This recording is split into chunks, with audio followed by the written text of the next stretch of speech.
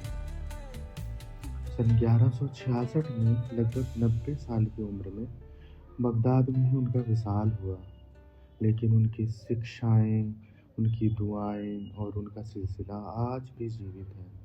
ان کی درگاہ آج بھی روشنیوں سے جگمگاتی ہے اور لوگ وہاں جا کر روحانی سکون پاتے ہیں۔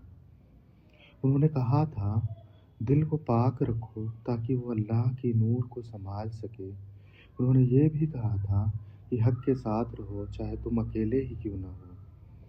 یہی ان کی سب سے بڑی وراثت ہے۔